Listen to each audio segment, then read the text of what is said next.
Hello. Happy New Year. Happy New Decade. Thank you for tuning into Franco's World. I'm the host, Franklin Miller. Today's episode's interesting because there's no intro, there's no outro, there's no music, there's no fanfare, there's none of that. Because today's episode will also only be 15 minutes long. The reason for that being my plan, like the amount of space I can take up with my plan on my podcast hosting site, there's just too much space, and I would have to like delete an old episode, which I've done before. There's no episode 21 online anywhere because I had to delete it to make space for more episodes. I'm wasting time here. Um, the whole New Year's thing and stuff like that. I wanted it to come out on New Year's Eve, but because my internet is so slow at the moment, uh, it didn't go through, and that's okay. But I hope everyone had a Mele Kalikimaka, which is Hawaiian for Merry Christmas. I hope you had a very Merry Christmas, or Hanukkah, or Kwanzaa, whatever you celebrate. And I hope you had a Happy New Year. Hope your decade has started out right. Mine certainly has. You can find some of my old pictures. There was a lot of pictures I wanted to post, and I couldn't. Not for various reasons, just because like I couldn't fit them in. Like I wish Instagram would let me post 20 in that montage. I had no pictures of 2010 and above. I probably could have went to my old Facebook and found pictures of me at like high school dances or whatever, like wearing snapbacks and stuff like that, bumping Mac Miller like I did when I was 2010. But none of that, none of that, none of that. Today's episode, because it is 15 minutes long, I will just read this ad once. BaseballLegendApparel.com, BaseballLegendApparel.com, BaseballLegendApparel.com. Use promo code Frank at checkout for 10% off your final purchase. They got everything under the sun that's sports related, baseball related. Athletic and casual clothing wear, stickers, keychains. There's leggings for the ladies. There's a lot of stuff. So it's a good site. Check it out. And I hope you enjoy today's episode. All right, so let's get it popping. I had a bunch of stuff written down. Oh yeah, there's no video today also. Okay, I've been watching the show it's on Netflix. It was on AMC Turn about George Washington's spies.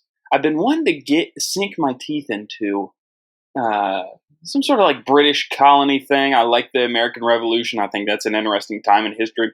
One of the shows I loved a lot when I was a kid was America's Kids or History's Kids or whatever. That show was awesome. There was this little French kid. I forgot his name. He was a part of the crew for some reason. It's like he was there, which is kind of like how the French were in the Revolution anyway. They were kind of just there and helped us out like a couple times. Mostly he just got into hijinks and was very well dressed. So he was pretty French, now I think about it. That's a joke. So I liked that show a lot, and I wanted to get into something mischievous. I love True Detective because of the mischief and the crack in the case. So with this George Washington Spies, it's an all-in-one. You get your mischief, you get your crack the case, so you get your whodunits, and you also get the American Revolution and history, because it's based on a book about George Washington's spies, so it's based on true things. A lot of it takes place on Long Island, New Jersey, there's some Connecticut, so it's all in that region. Well, I've also like 10 episodes in, so don't ruin it for me. Don't ruin the American Revolution for me, guys. I don't want to know how it ends. But the only thing I can think of, like, whenever, if I were alive during that time, I think I'm going to side with the British on that one. Oh, I know you guys are going to hate me. I know you guys are going to hate me. I think I would be a British guy. I think I would. I love that red coat. That red jacket is nice. I would work for the king, I would work for the king. He was nice enough to let me have this red coat. He was nice enough to give me some land over there. All hail King George III or whoever is in charge at the time. It's all like, they're all like related or something. I don't know how it works. I'm going to wear the red coat. I'm going to be a British.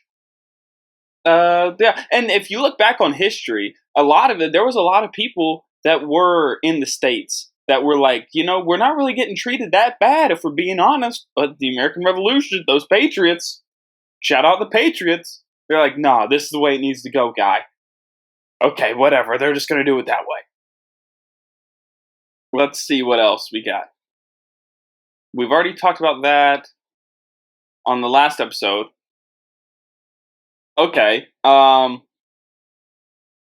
Someone said they've never seen more civil unrest than right now. I saw this online. I don't remember who said it. I wish I could at them because it was crazy talk. They've never seen so much civil unrest than right now.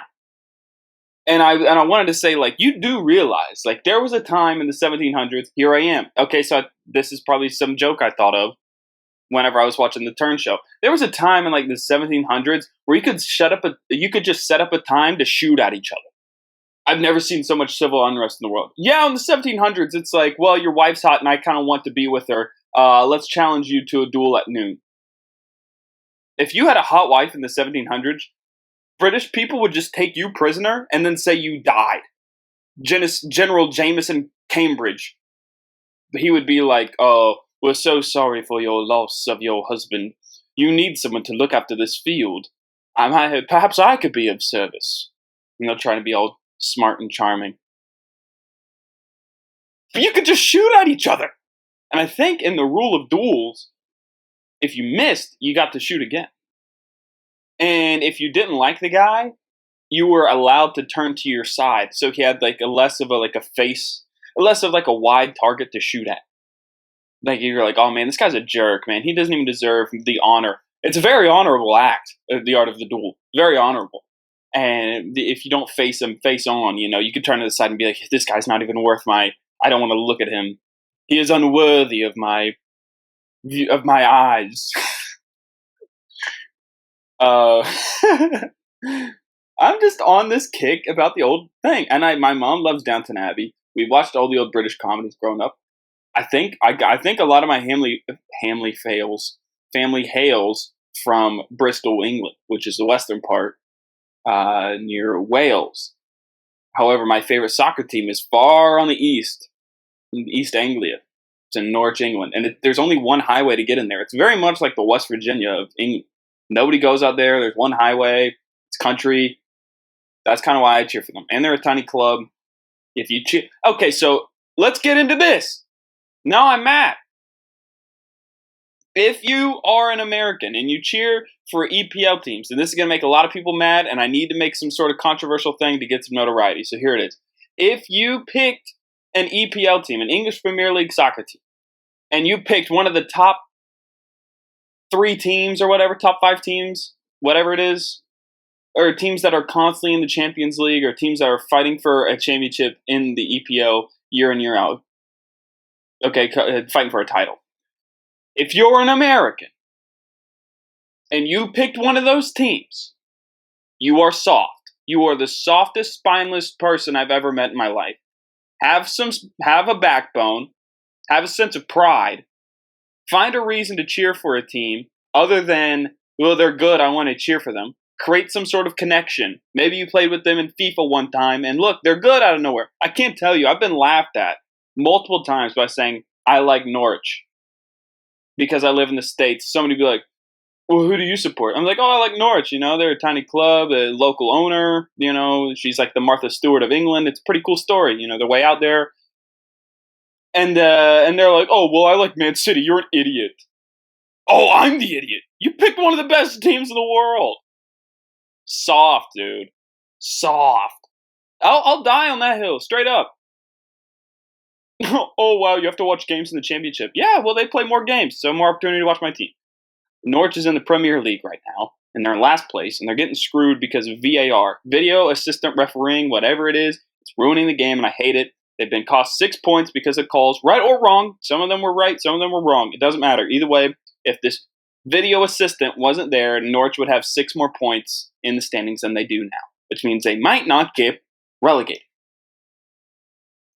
If you are an American. If you're an American and you're cheering for one of those top teams, that's like someone from England cheering for, like, the Patriots, cheering for the Yankees, cheering for whoever is good in hockey this year. It used to be the Blackhawks all the time, or the Penguins all the time. It's just soft. It's soft. I will stand by that. I like Norwich. I love Norwich. I always have and I always will. VAR is making the game hard to watch. Norwich just got screwed against Tottenham, and they had a rough game. I guess today and New Year's Day against Crystal Palace, both ties, should have been wins. I'm talking about soccer. What am I doing? All right. Let's move on.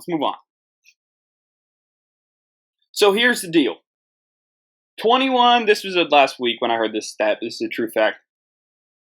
2,100 people have died because of the flu this year. Hey, moron, get your flu shot. If you think they give you the flu, that's fine. You can believe in that. That's fine. Whatever you want to believe in, I don't care. If you don't believe in that, you don't get your flu shot and you think, well, I've never got the flu. I'm a tough guy. And if you're a young, healthy individual, lives a healthy lifestyle, works out, eats right, all that stuff, your chances of getting the flu are less likely. I get that. I get my flu shot mid-October every year. It's the best time to get it. You have 2 weeks. I got the flu on Halloween once, and I woke up from a fever dream with the Michael Myers theme song playing. Never want to experience that again. I get the flu shot every year, mid-October. 2,100 people have died. So get a shot, especially if you're an at-risk person. Very old, very young, pregnant, borderline dying old person. Wash your hands. Here's some tips. Get a shot. Don't believe in it? Fine. Wash your hands. Okay. Before you eat, wash them. I'll go out to a restaurant. Excuse me for a moment. I have to wash my hands before I eat. Never been a problem. Okay? Cover your freaking mouth before I stick my hoof in it.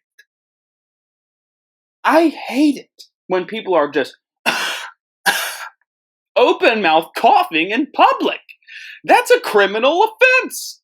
You should be locked up in a federal jail cell for at least 1 year for coughing in public out loud if you have the flu.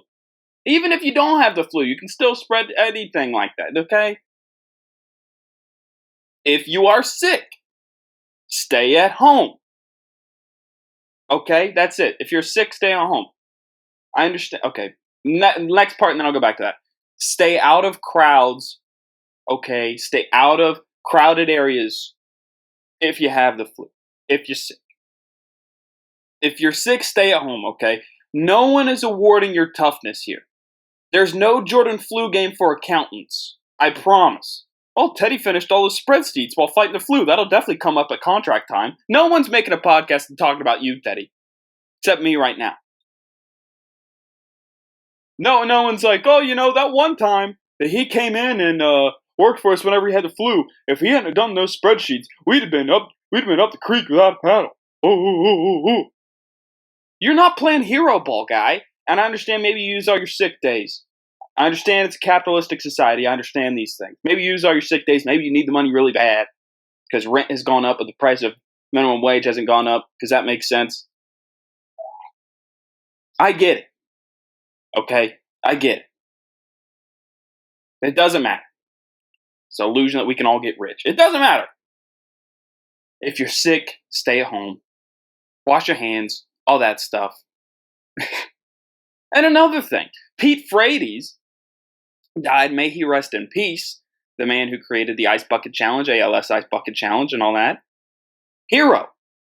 Outlived ALS, Lou Gehrig's disease, way longer than anybody expected. Raised millions of dollars and tons of awareness for this horrible, horrible disease. His family is in debt. All the GoFundMes, all the this and that, his family is in debt. Of all the people in this world that you think would be in debt after a medical emergency, a man who's raised millions of dollars, his family is in debt. It's almost as if there's a medical crisis in the country. A healthcare crisis, if you will. If only the woodpecker sings. If only we could fix it. Well, that'll do it from today's show. That ended hot. 15 minutes, here and gone. A decade, here and gone. Thank you very much for listening to today's show. Remember to follow me on Instagram and Twitter and all that stuff at francoswood_.